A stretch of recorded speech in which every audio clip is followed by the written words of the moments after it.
राधे राधे। मेरे मथुरा और वृंदावन में नमस्कार कुछ इसी तरीके से करते हैं।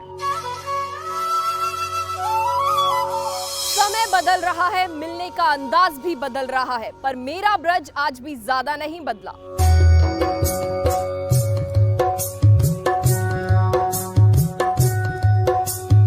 कान्हा की नगरी मथुरा वृंदावन के एक छोटे से गांव बेरा से मैं पूजा शर्मा।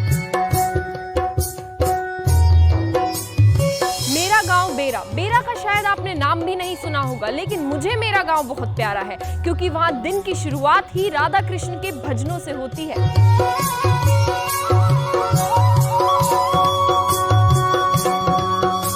और बेरा की सांझ भी राधा कृष्ण के निश्चल प्रेम की लालिमा लिए रहती है। मथुरा मंदिरों की भूमि, कृष्ण की भूमि, राधा की भूमि, राधा कृष्ण के किस्सों से पटी इसी भूमि में मैं पली बड़ी।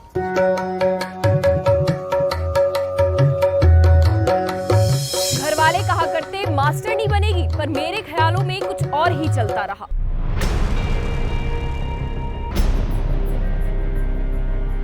पढ़ाई लिखाई दिल्ली एनसीआर से हुई, फरीदाबाद के डीएवी से 10वीं और 12वीं की पढ़ाई हुई, वहीं दिल्ली यूनिवर्सिटी से मैंने ग्रेजुएशन किया। गलत को गलत और सही को सही कहने की छोटी सी जिद की वजह से मैंने न्यूज एंकर बनने की बड़ी चुनौती को कबूल कर लिया। पिता दिल्ली पुलिस में और मैं बन गई एक पत्रकार। गांव वालों से लेकर दादा दादी ने भी कसा था तंज, लेकिन मैंने एक भी बार पीछे नहीं लिए अपने कदम। सच कहूं तो मैंने मीडिया के आंगन में अभी कदम ही रखा है, लेकिन इरादा है ऊंची उड़ान भरने का। पंछी बनूं उड़ती फिरूं मस्त गगन में, आज मैं आजाद हूं दुनिया के चमन में।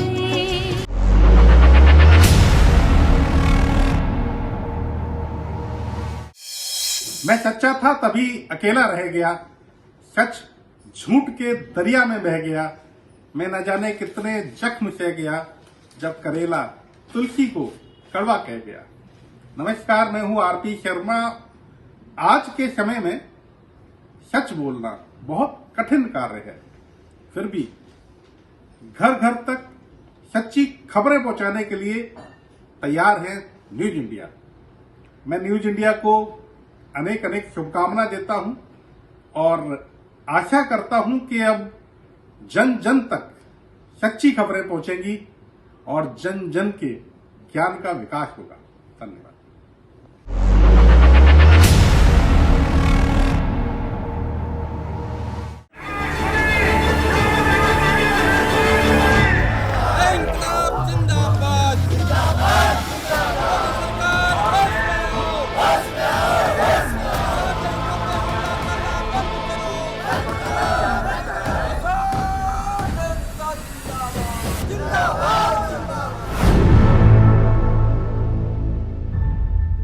नमस्कार, मैं हूं गौरव मिश्रा। न्यूज इंडिया पर आपका स्वागत है। और किसान महापंचायत को लेकर लगातार बड़ी कवरेज जारी है। किसानों के क्या मुद्दे हैं, किसान किन किन मुद्दों पर सरकार के साथ बातचीत करना चाहता है। ये जो रैली है बहुत ऐतिहासिक रैली है। हमारे जो सहयोगी हैं वो बता रहे हैं कि इससे पहले मुजफ्फरनगर में इतनी भीड़ जो है, इतने बड़े पैमाने पर कोई आंदोलन में भीड़ नहीं देखी गई जिस तरीके से पूरा आंदोलन चल रहा है। और इस वक्त न्यूज इंडिया पर तमाम जो किसान हैं, इन सब के बीच बिहार के नालंदा से एक लड़की है, वो इस आंदोलन का हिस्सा बनी हुई है। लगातार वो प्रधानमंत्री से अपनी बातों को कह रही है। पहले उससे बातचीत करते हैं। ये बताइए कि पढ़ने लिखने की आपकी उम्र है, लेकिन आंदोलन का नेतृत्व कर रहे हैं आप। भैया आप ही बता दो कि संघर्ष करने की कोई उम्र तो नहीं होती है। जब भी हमारे ऊपर अत्याचार होगी मैं तो संघर्ष करूंगी। एक छोटी सी बच्चा जो तुरंत पैदा होती है, उन्हें दूध की जरूरत होती है और वो अपने माँ से रोकर संघर्ष कर कर दूध मांगती है और माँ उसे पिलाती है दूध। तो मैं सरकार से पूछना आप सरकार के साथ संघर्ष कर रहे हो, इसलिए इस आंदोलन में शामिल है। सरकार के विरुद्ध में हूँ मैं, क्योंकि वो 3 कृषि कानून लाई है। हमारे बीच जो पेश की है वो हमारे ऊपर दमन करती है। कृषि कानून, मैं तो कहती हूँ कि कृषि कानून को वापस लो, लेकिन ये सरकार सुनती कहाँ है। अपने कान में रुई डालकर सत्ता पे बैठी हुई है। जब वोट की समय आती है तो बड़े बड़े घोषणाएं करती है और हमारे सामने हाथ जोड़कर खड़ी होती है, और 5 वर्ष तक हम उसके सामने हाथ जोड़कर खड़े होते हैं। भैया वो बताए कि ये लोकतंत्र का देश है, वो हमारे नौकर हैं और हम इस देश के राजा हैं, हम मालिक हैं इस देश के, लेकिन ये सरकार सुनती कहाँ है। आज मैं बता देना चाहती हूँ इस सरकार को कि पूंजीपतियों के पक्ष में बोलते हो, बिल्कुल हो, झूठे हो तुम। क्या करते हो अपने देश के लिए, उसके पक्ष में बोलते हो कभी। सरकार कह रही है कि हमने बुलाया, हमने बातचीत के लिए कई दफा कहा, किसान आए और बातचीत भी हुई थी, हल नहीं निकल रहा, मान क्यों नहीं रहे हैं? हल इसलिए नहीं निकल रहा है, वो कहते हैं कि संशोधन करूंगा। मैं उन्हें बताना चाहती हूँ कि अगर थोड़ा सा भी उसमें काला होता तो संशोधन होता, थोड़ा सा, लेकिन ये तो पूरे के पूरे काले कानून ही है, तो इसमें संशोधन की क्या बात है?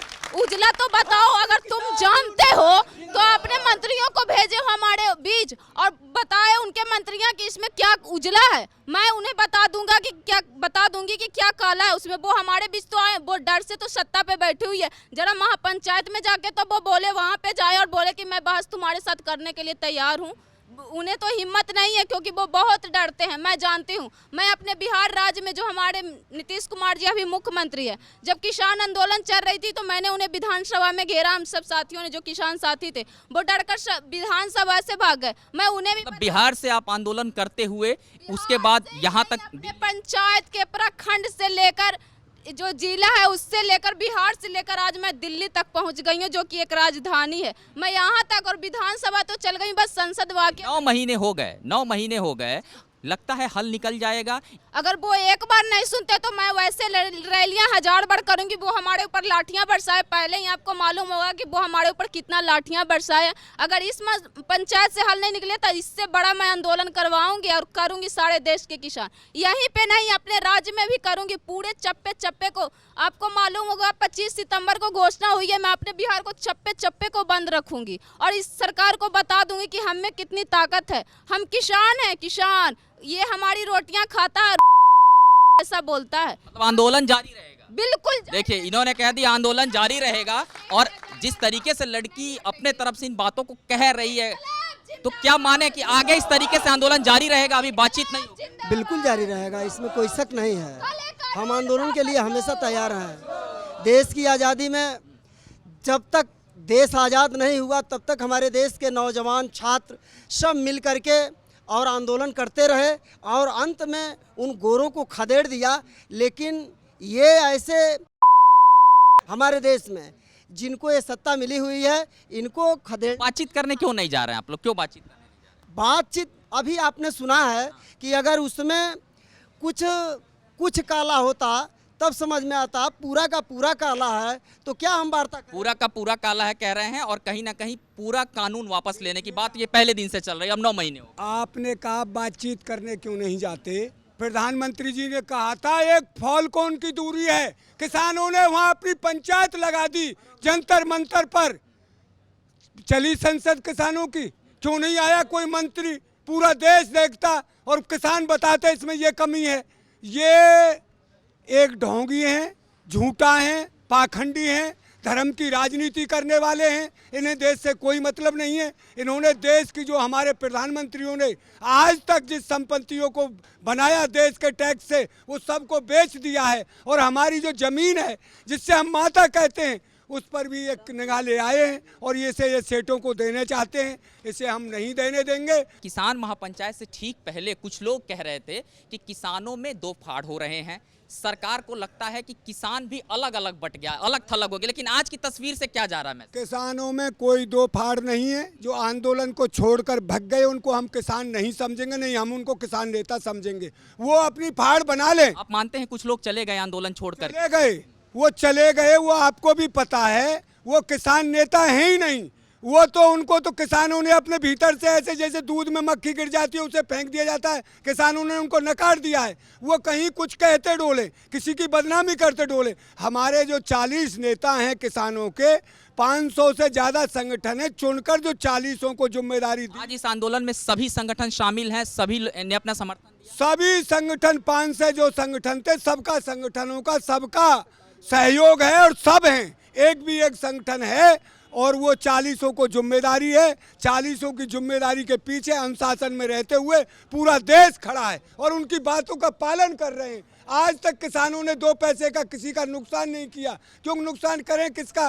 किसान जानते हैं ये सब हमारे देश की। आपने कहा नुकसान नहीं किया, नुकसान की जब बात आती है तो फिर से वही दिल्ली की तस्वीरें सामने आ जाती हैं और लोग कहते हैं कि उत्पात किया था किसानों ने, दिल्ली पुलिस के साथ भी बदतमीजी की थी, मारपीट की थी। वो कौन से लोग थे जो वहाँ शामिल थे? देखिए, वो तो उन्हीं का लोगो था जो ने हमारे यहाँ पहुंचकर लाठीचार्ज, बाना भांजा जो भी किया वो किसान नहीं थे, उनके ही साजिश थे, सरकार की साजिश थे किसानों को बदनाम करने के लिए।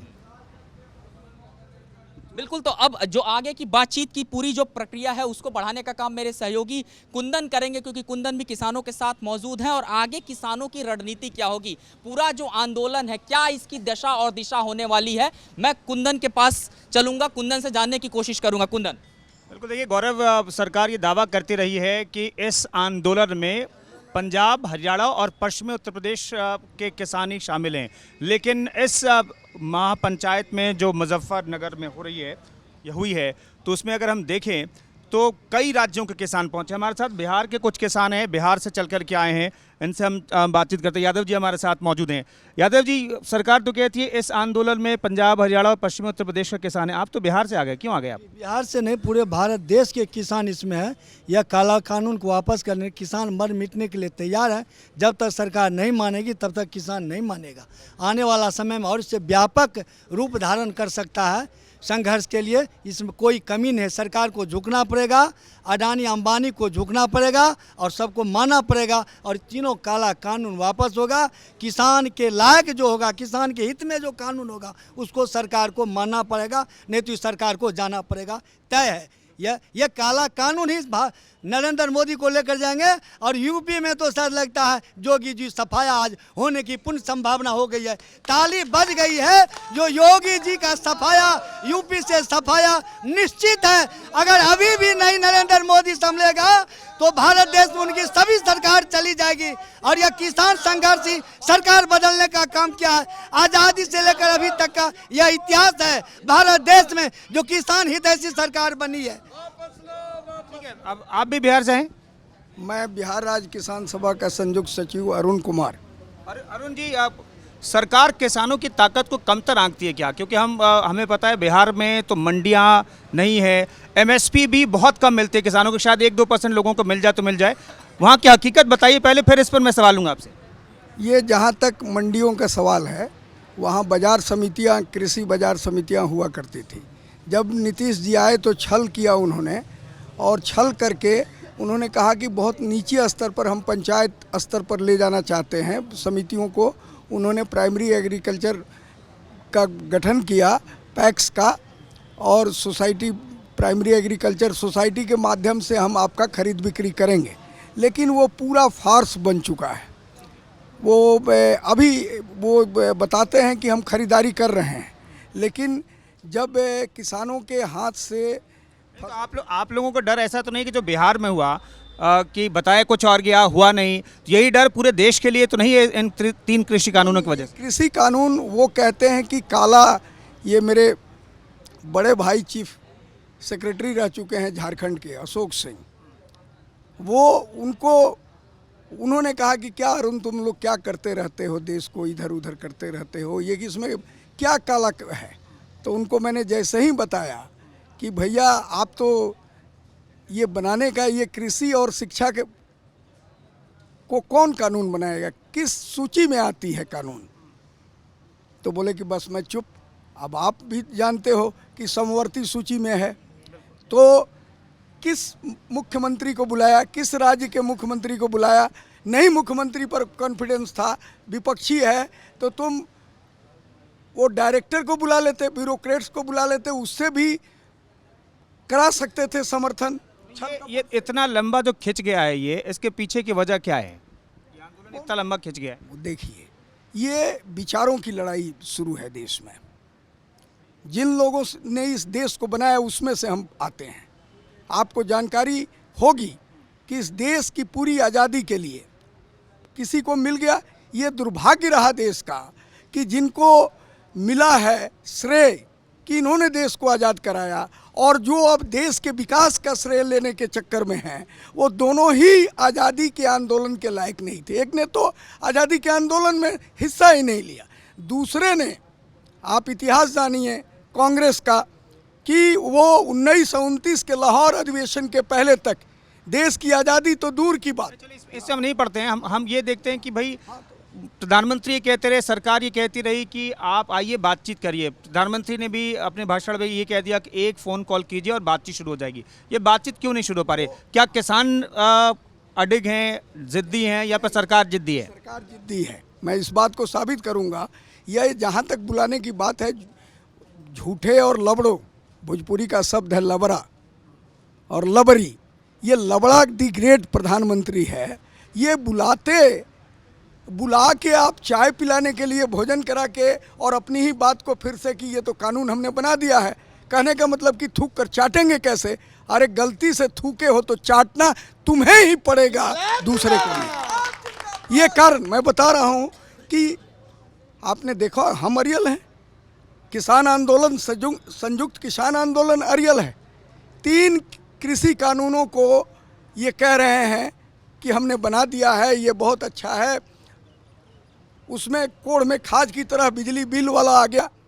इन तीनों की अभी हम चर्चा छोड़ दें। बीच में आपने देखा कि हम किसान लोग इस बात पर भी आ गए कि आप ये 3 को अभी ठंडे बस्ते में डाल के रखो, एमएसपी को कानून बना दो जिसे तुम कहते हो। वो तो कह रहे हैं कि हम सस्पेंड अगले 2 साल के लिए ये तीनों कृषि कानून को सस्पेंड कर देते हैं। उसके लिए भी राजी नहीं आप? वो क्या कर रहे हैं? हमारी ताकत है कि उनको मजबूर कर रही है। 2 साल क्या, जब तक 5 साल रहेंगे तब तक सस्पेंड रखना पड़ेगा। आज की जो जमायत हो रही है, हमें था 15 किलोमीटर का अरेंजमेंट, लेकिन अभी अब वहाँ से लाइव आ रहा है कि 40 किलोमीटर भीड़ हो चुका है। और ऐसी बात, 40 किलोमीटर की भीड़ को अब वो कब तक ये आंदोलन चलेगा और कब तक उम्मीद है कि आप लोग जीत जाएंगे, आपकी जीत होगी? हमारी जीत तो रोज है। ये सरकार हमें यहाँ से नहीं हटा सकी, तो जीत तो हमारी है ही है। क्या नहीं किया उन्होंने? छल किया, कपट किया, अपने लोगों को घुसा दिया हर जगह। तो ये वो खत्म लड़ाई तभी होगी। आपने देखा होगा, छोटा सा 2 शब्द है, पहले कानून की वापसी, तब हमारी घर की वापसी। हम खंड में आ रहे हैं। आप ये सोचो कि जिस दिन हम पूरे आ गए तब क्या होगा। किसान अपनी बातों पर अड़े हुए हैं और जो उन्होंने ठान रखी है, मैं ये कहूँ तो ज़्यादा बेहतर होगा, किसानों ने ठान रखी है कि हम जीत करके घर वापस जाएंगे। आंदोलन का हर स्तर, हर चरण हम देख रहे हैं, लेकिन बातचीत कहीं अटकी हुई है। ये बातचीत कब शुरू होती है, इसका इंतजार पूरे देश को है।